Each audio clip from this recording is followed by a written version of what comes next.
میں سے دلایا، اسی کے نام پر، اسی نام کے وسیلہ سے خدا نے کامل تندرستی اسے دی ہے جو اس کے نام پر ہے۔ اس کا مطلب یہ میرے عزیزو بنتا ہے، خدا کا کلام بیان کرتا ہے کہ جب ہم شاگردوں کی خدمت کو دیکھتے ہیں، رسولوں کی خدمت کو دیکھتے ہیں، پترس رسول کی خدمت کو دیکھتے ہیں، پولس رسول کی خدمت کو دیکھتے ہیں، یا دوسرے رسولوں کی خدمات کو دیکھتے ہیں، تو ہمیں پتہ چلتا ہے کہ روح القدس نے انہیں کثرت سے لوگوں کی بحالی، شفا کے لیے استعمال کیا۔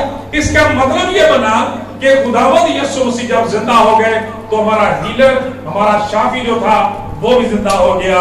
اور خدا کا کلام یہ بیان کرتا ہے آج بھی اس کے نام کے وسیلہ سے دنیا میں تمام تر ٹیلی ویژن چینل پر آپ دیکھتے ہیں بڑے بڑے معجزات ہوتے ہیں، اس لیے کہ خدا کا کلام بیان کرتا ہے یسوع مسیح آج کا بلکہ اب تک یکساں ہے۔ اور اس کا مطلب یہ ہے کہ گردش کے سبب سے اس پر سایہ نہیں پڑتا، وقت اور حالات جو اس کی قدرت کو بدل نہیں سکتے، بلکہ اس کا نام ایسا قادر ہے۔ خدا کا کلام یہ بیان کرتا ہے کہ وہ ساری چیزوں کو تبدیل کر دینے کی قدرت رکھتا ہے۔ جب ہم خداوند یسوع مسیح کے تعلق سے، وہ آپ کے وعدہ کے تعلق سے مقدس متی رسول کی انجیل 18 باب 20 آیت کو پڑھتے ہیں تو وہاں پتہ کیا لکھا ہے؟ آپ نے فرمایا کہ میں تم سے کہتا ہوں، سچ کہتا ہوں کہ اگر میرے نام پر دو لوگ ایک بات پر متفق ہو جائیں وہ میرے آسمانی باپ کی طرف سے ان کے لیے ہو جائے گی۔ اور آپ نے فرمایا کہ میں تم سے کہتا ہوں کہ جہاں 2 یا 3 آگے کیا لکھا ہے میرے نام سے جمع ہو جائیں وہاں میں ان کے بیچ میں موجود ہوں۔ ہاللیلویا۔ بات کو انڈرسٹینڈ کرنے کی کوشش کریں کہ یہ یسوع مسیح کے نام کی قدرت ہے۔ خداوند یسوع مسیح، ہم گیت بھی گاتے ہیں یسوع نام میں قدرت پائی جاتی ہے، پاک کلام میں قدرت پائی جاتی ہے، جو چشمہ کلوری سے بہتا ہے وہ آج بھی پاپوں کو دھوتا ہے۔ ہاللیلویا۔ زوردار تالیاں گائیں خدا کے نام کے لیے۔ سو میرے عزیزو، دوائیاں شفائیاں اور بشارت کی عبادت میں ہمارے لیے گڈ نیوز یہ ہے، خوشی کی خبر یہ ہے کہ خدا کا بیٹا جو ہمارا ہیلر ہے، ہمارا شافی ہے، نجات دہندہ ہے، وہ جی اٹھا ہے۔ آج ہمیں کسی بھی قسم کی بیماری سے، کسی قسم کے موسمی اثرات سے یا کسی بھی قسم کے برے حالات سے ڈرنے کی ضرورت نہیں ہے، کیونکہ وہ ہمیشہ اپنے لوگوں کی مدد اور سہایتا کے لیے ان کے ساتھ ہے۔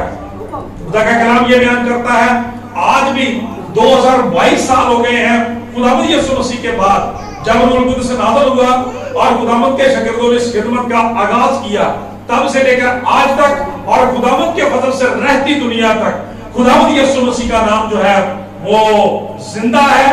اور خدا کا کلام یہ بیان کرتا ہے زندہ رہے گا، وہ قادر نام ہے اور سب ناموں سے اعلیٰ نام ہے، کیونکہ اسی کے نام کے وسیلہ سے میرے عزیزو برکت، بحالی اور شفا زندگیوں میں آتی ہے، کیونکہ وہی ہمارا شفا دینے والا اور شافی خداوند ہے۔ اس لیے جو حوالہ آج ہم نے تلاوت کیا ہے اس میں جب خدا کا کلام یہ بیان کرتا ہے کہ جب وہ عورتیں اپنی روٹین کے مطابق خوشبودار چیزیں لے کر قبر پر جا رہی تھی، قبر پر پہنچی تھی، خدا کا کلام بیان کرتا ہے یسوع مسیح زندہ ہو چکے تھے، تو فرشتے نے ان سے سوال کیا تھا کہ تم زندہ کو مردوں میں کیوں ڈھونڈتی ہو؟ آج بھی کئی دفعہ بڑی معذرت کے ساتھ ہم کہتے ہیں، ہمیں کہنا پڑتا ہے، تسلیم کرنا پڑتا ہے کہ کئی دفعہ ہم بھی ایمان میں شاید کمزور ہو جاتے ہیں، ویک ہو جاتے ہیں، اور ہم بھی اپنے زندہ نجات دہندہ کو چھوڑ کر کسی اور طرف دیکھنے کی کوشش کرتے ہیں میرے عزیزو۔ اور اسی لیے خدا کا کلام پتہ بیان کیا کرتا ہے؟ ذرا اس عورت کو یاد کر جسے بلڈ کینسر تھا، خدا کا کلام کہتا ہے 12 برس سے مجھے دکھ اٹھا رہی تھی، اور لکھا ہے طبیبوں کے سبب سے اپنا سارا روپیہ پیسہ خرچ کر کے بھی اسے کچھ فائدہ نہیں ہوا تھا۔ اسی طرح سے ہمارے ساتھ ہوتا ہے کہ جب تک وہ یسوع مسیح کے پاس نہ آئی اپنی اس مشکل اور مصیبت سے نہ چھوٹ سکی۔ اسی طرح سے خدا کا کلام یہ بیان کرتا ہے جب ہم نجات دہندہ کے علاوہ کسی اور طرف دیکھنے کی کوشش کرتے ہیں، کسی اور طرف سے شفا یابی چاہتے ہیں، تو خدا کا کلام کہتا ہے کہ ایسا ممکن نہیں ہوتا، کیونکہ صرف یسوع مسیح جو ہے وہ آج کل اور اب تک یکساں ہے، اسی کے نام میں شفا پائی جاتی ہے۔ اس لیے آج یہ ہم سب سے سوالیہ نشان ہے کہ تم زندہ شافی کو چھوڑ کر مردوں کی طرف کیوں رجوع کرتے ہو؟ کیونکہ میرے عزیزو خدا کا کلام یہ بیان کرتا ہے کہ وہ اس بات پر قادر ہے کہ وہ یہ سارا کچھ کر سکتا ہے۔ ایک چھوٹے سے واقعے کے ساتھ ہم ختم کریں گے۔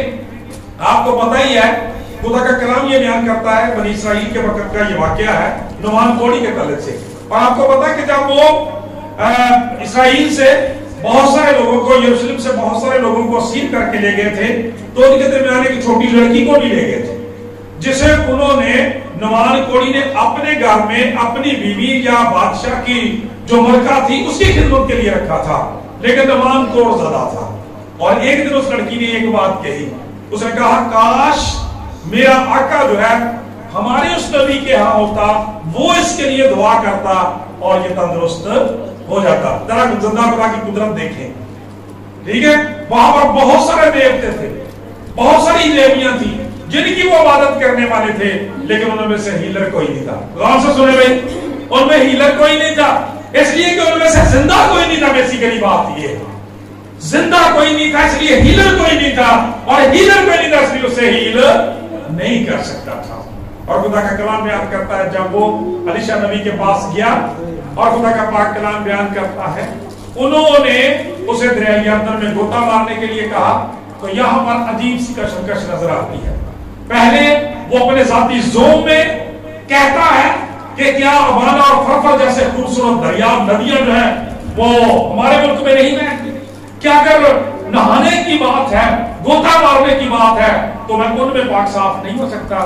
لیکن بات پتہ کیا ہے میرے عزیزو، بات ندیوں کی یا پانی کی نہیں ہے، بات خدا کے مسیح کی اور مسیح کے خون کی ہے۔ زندہ یہوہ یسوع مسیح ناصری کے نام کی ہے کہ ان ندیوں کے اندر مسا نہیں ہے، مسیح کا خون نہیں ہے، اور زندگیوں کے اندر اختیار نہیں ہے، اتھارٹی نہیں ہے، وہ زندہ نہیں ہے میرے عزیزو۔ خدا کا کلام یہ بیان کرتا ہے یہ نام جو ہے یہ زندہ نام ہے۔ ہاللیلویا، لیونگ نیم ہے۔ لیونگ نیم کیوں لیونگ نیم ہے؟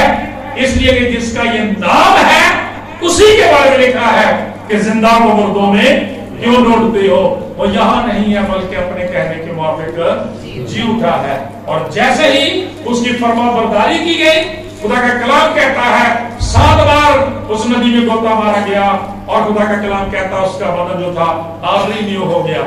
آج بھی ہمیں خدا کے اس کلام کی فرما برداری کرنے کی ضرورت ہے۔ آپ کوڑیوں کے بارے میں دیکھتے ہیں، یسوع مسیح کے پاس آتا ہے، سجدہ کرتا ہے، ہیل ہو جاتا ہے۔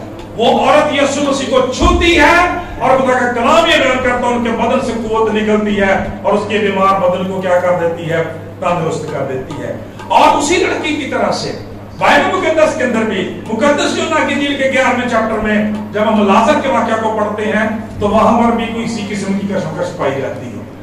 وہ بھی کہتی ہے کہ خداوند اگر آپ یہاں ہوتے تو پھر ہمارا بھائی نہ مرتا۔ آپ نے کہا، آپ نے فرمایا، اعلان کیا تمہارا بھائی جی اٹھے گا۔ اس نے کہا خداوند میں جانتی ہوں قیامت میں آخری دن جی اٹھے گا۔ آپ نے کہا کیا کہا؟ قیامت اور زندگی تو میں ہوں، جو کوئی مجھ پر ایمان لاتا ہے وہ مر جائے تو ابھی زندہ ہے، اور جو کوئی زندہ ہے اور مجھ پر ایمان لاتا ہے وہ اب تک کبھی موت کو نہ دیکھے گا۔ کیا آپ اس بات پر ایمان لاتی ہے؟ خدا کا کلام بیان کرتا ہے، خدا کا پاک کلام بیان کرتا ہے، مارتا نے جواب دیا خداوند میں اس بات پر ایمان لا چکی کہ تو زندہ خدا کا بیٹا مسیح ہے۔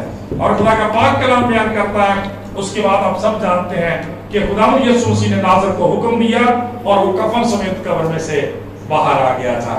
خدا کا کلام یہ بیان کرتا ہے اب جب وہ خود خدا کا کلام یہ بیان کرتا ہے قبر میں سے باہر آ چکا ہے، اس نے رومی سرکار کی ساری مہروں کو توڑ دیا ہے، پتھر کو چکنا چور کر دیا ہے، قبر اس کی خالی ہے، شریر اس کی خالی ہے۔ تو میرے عزیزو وہ آج ان سب کو بھی جو طرح طرح کے جوؤں میں، بندروں میں، بیماریوں میں، موسمی وبائی امراض میں، اثرات میں، یا بدحالی کا بانجھ بن کر کسی قسم کی بیماری کا شکار ہیں، ان کو چھڑانے کی اور بلانے کی قدرت رکھتا ہے، کیونکہ وہ زندہ ہے۔ اور خدا کا کلام یہ بیان کرتا ہے وہ آج بھی ان کاموں کو کرنے کی قدرت رکھتا ہے، آج بھی وہ اپنے خادموں کو روح القدس کی قدرت کے وسیلہ سے استعمال کرتا ہے اور اپنے پاس بلاتا ہے، تھکے ماندو بوجھ کے دبے لوگوں میرے پاس ہو میں تمہیں آرام دوں گا۔ کیونکہ ایسا وہی کہہ سکتا ہے، ایسا وہی کہہ سکتا ہے جو زندہ ہے، کوئی اور نہیں ایسا کہہ سکتا۔ اور وہ اس لیے کہتا ہے کہ آج اس کی قبر خالی ہے اور وہ زندہ ہے۔ اس لیے آج اس مکاشفے کو، اس کلام اور پیغام کو اپنے ذہن میں رکھیں، اور آج کے بعد اسی بات کو ذہن میں رکھتے ہوئے ہمیشہ دعا کریں کہ خداوند تیرا کلام فرماتا ہے تیری قبر خالی ہے، تو زندہ ہے، اور میں تجھ سے دعا کرتا یا کرتی ہوں، یقیناً تو جواب دے گا اور ہمیں ہیل کرے گا۔